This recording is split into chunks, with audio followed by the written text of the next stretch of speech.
Yo, welcome back to the channel. So today I'm really pleased to announce the release of my new product, the HaloRC Blackmagic Micro Studio Bluetooth Backpack.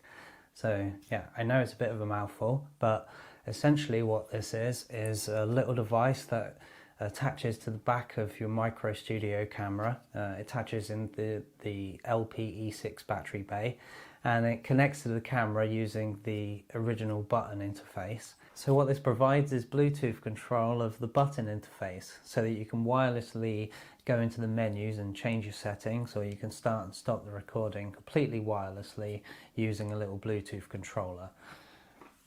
As of release, it can only be used with my own Blackmagic Bluetooth controller, but in the future hopefully other companies will get in touch and I can tell them exactly how to implement it into their own controllers. Just uses a very simple command control protocol that I came up with.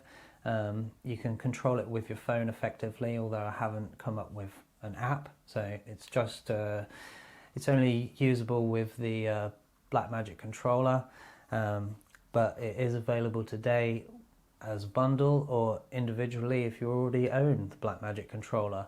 Just a little firmware update and you'll be able to use it with the Bluetooth backpack.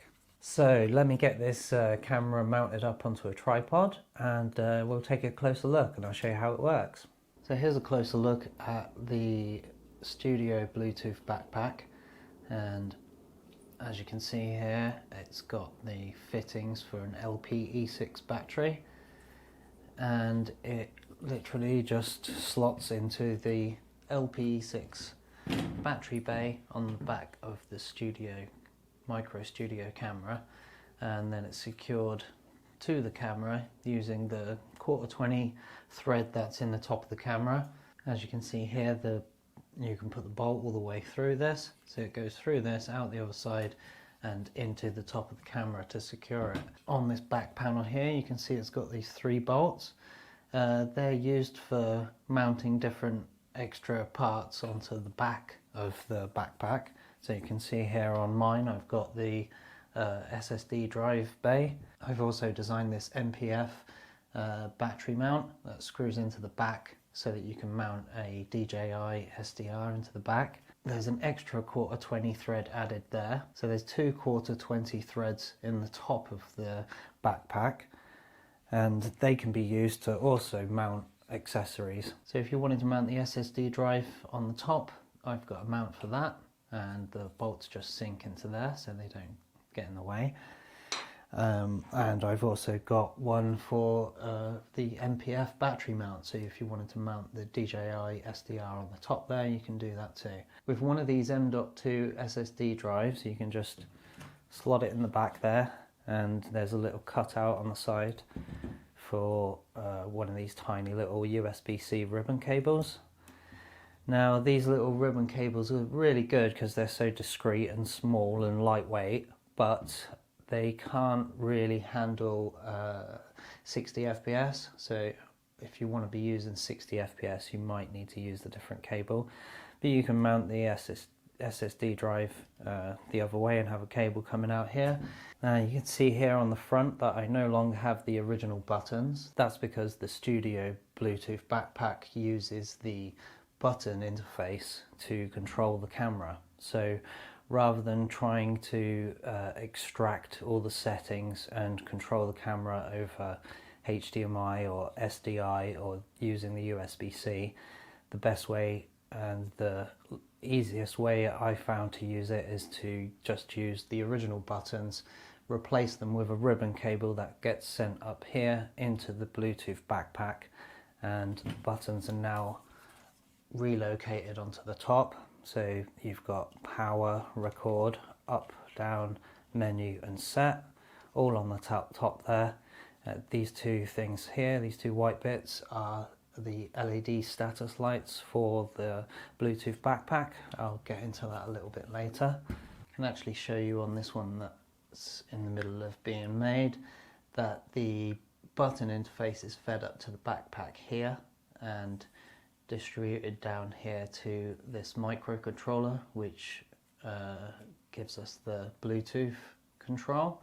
and down there is a little voltage regulator for powering the Bluetooth backpack. So it comes with as standard with an XT30 that directly puts the power straight into this DC connection that goes into your micro studio camera. The 5-volt regulator there takes the power that comes in and puts 5 volts for the controller to work and for the LEDs to work on the top there. So these two quarter 20 threads on the top there, perfectly spaced apart so that you can fit aftermarket parts like a handle or anything you want, like cheese plates, or in my case I'm going to fit this NATO rail. Okay, so with the NATO rail installed, I've been able to fit my monitor on the top there just so that I can show you how this all works. So I'm just going to use a 3-cell battery to power the camera and the backpack, and when you power it up the lights will flash and then they'll turn green. So that's just telling, that's to indicate that the Bluetooth backpack is advertising and ready for the controller to connect to it. As you can see, the buttons on the top still work, so you can go in for all the menus and do all the changes you need to make in there. So you can scroll through that menu, you can start and stop the record. But of course what we're interested in is controlling it with Bluetooth. Now, you might find that actually if you're not using the Bluetooth controller and you just want to use the camera, I've designed it in a way that after a minute of this advertising it will shut off like it just did. So now the Bluetooth controller won't be able to connect to it because the Bluetooth backpack has shut down. It still allows power to go through to the camera, so as I said, for those situations where you don't want to use the Bluetooth controller, you can still just use it as the normal camera, and rather than having that blue light on all the time, it turns off completely, and you can just use the buttons to control the camera like you would normally. So if I just restart the camera and the backpack and see that the lights have come on blue, so it's advertising, and I can just turn on my Blackmagic controller here and it should scan and find the camera and connect. So if I just bring this in a bit close, you can see there that got the 4 main buttons. So you've got menu, set, up, down, and you've got a record button. There's also this blue button there and the reconnect button at the bottom. So the reconnect button puts the whole system into reconnect mode, which means that when rather than after a minute of the backpack advertising and allowing the controller to connect, it will just keep advertising. This is designed for people using it on a drone, so that when you fly away and you lose connection to your controller, the backpack will keep advertising, so that when you fly back, this controller also just keeps scanning all the time until you turn it off. So as soon as it comes back into range, this will reconnect to it. So when you land, this will already be reconnected to the backpack, and you can stop the recording and adjust your settings and go again if you want to, or whatever you want to do. So if you want to turn on the reconnect mode, you just push reconnect and you can see that the light turns orange there. The light on the backpack also turns orange. I turn it off there, you can see they both return to the green state. So if it's in green, then reconnect is off, and if it's in orange, then reconnect is turned on. The blue button here can be set to various modes. So you can see here I've got blue button set to false color. You can also set it to power, auto shutter, auto iris, or auto white balance. So these will do different things depending on what you choose. So for false color, that's something that I use a lot, and this studio camera is really annoying because you have to go in through you have to push a few buttons to make it work. But I've been able to install kind of like cheat codes on this, so sequences of button commands that do various things. So just with a single button press, it pushes buttons faster than I could with my fingers, and false color is turned on. You push it again and false color is turned off. This also works for quick shortcuts to change the frame rate, so it brings up the frame rate screen. You do have to back out of it manually, so you have to back out of all the menus before choosing something else, but you can go into shutter and it makes it nice and quick and easy to change your settings. Iris won't work because I've got a manual lens on, but yeah, you can go into ISO very quickly.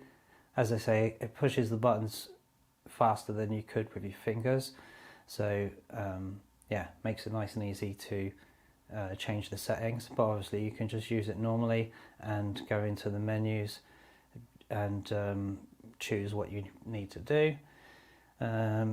Change all the settings you need to do on the fly completely wirelessly just by using this little backpack, so no need for connecting to a network or anything weird like that. And it's just a small and discreet unit. Obviously you hit record and it starts and stops the recording.